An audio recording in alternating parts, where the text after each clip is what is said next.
अस्सलाम वालेकुम संगियो the Vario मित्रों, कैसे हो? सारे ठीक हो? वालो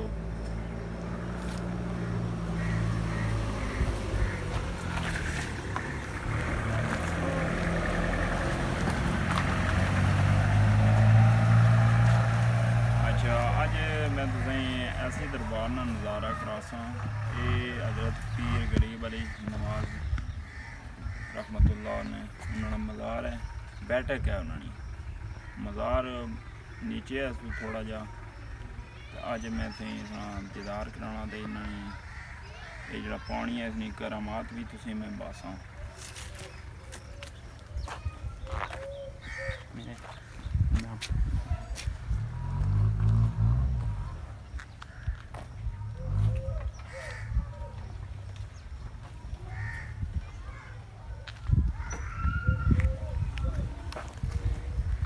रास्ता जाना पाया गोपारे रस्ता भी दरबार ने जाना वै, इधर भी इतों भी अस थोड़ा जावे लेकिन लाज असी रस्ता एहतियात नाल जाना पैना।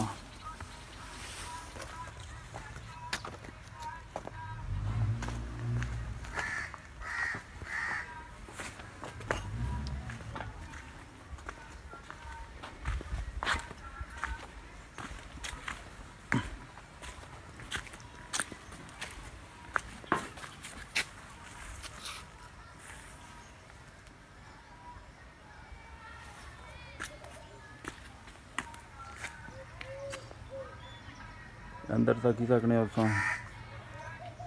कैमरा मान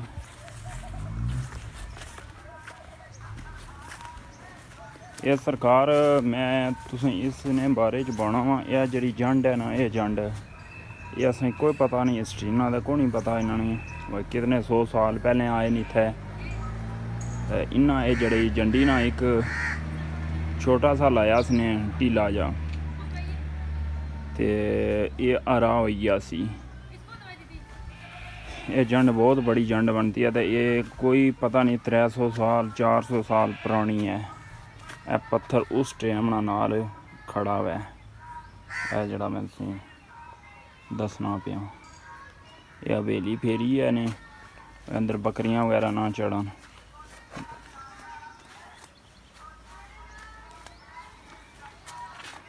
ते मैं इस पानिया ने हिस्ट्री बाना भाई, मैं अपनी तुसें मैं बाना माड़े पर बेती है जी। मैं इस मूँह पर छाले बेशुमार, मी गले तोड़ी छाले होने सन। ते मैं आया सा भाई इस बन्नी पर जड़ा अस अपने आने इसी दरड़ आखने।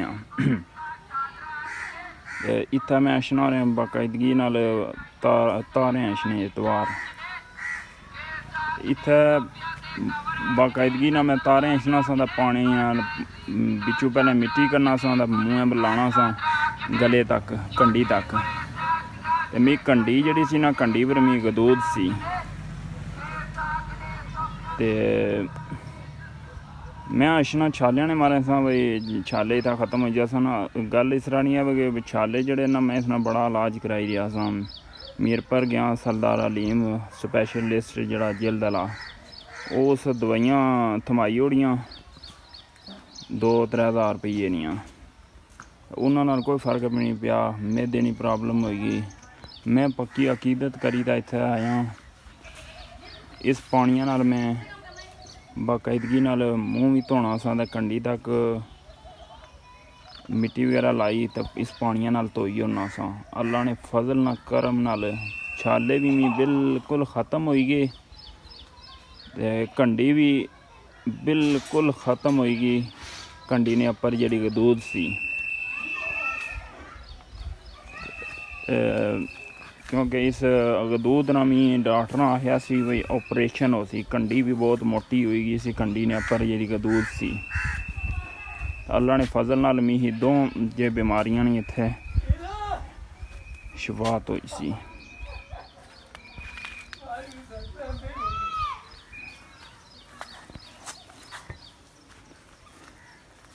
एक कर्नल साहब इत्था भी माड़े पिछा पुजी आयो। ठीक है संगियो वेलियो, अल्लाह ने वाला है। अज तुसें मैं छोटा सा व्लॉग ये दस्या इस दरबार ने बारे विच। ਇਹ ਅੱਲਾ ने वलियां ने दरबारां ने इत्थे ज़ियारतां वगैरह करनियां चाहिदियां न। ਇਹ ਤਾਂ ਕੋਈ ਪੁਰਾਣੀਆਂ ਇੱਥੇ ਮਤਲਬ ਹੈ 350 400 ਸਾਲ ਪੁਰਾਣੀ ਇਹ ਜੰਡ ਹੈ ਤੇ ਅੱਛੀ ਤਰ੍ਹਾਂ ਬਾਕਾਇਦਾ ਇਹਨਾਂ ਵਿਊ ਵੀ ਕਰੀ ਸਕਣੇ ਹੋ ਜ਼ਿਆਰਤ ਕਰੋ। ठीक है अल्लाह ने वाला है, थैंक यू अल्लाह ने वाला है।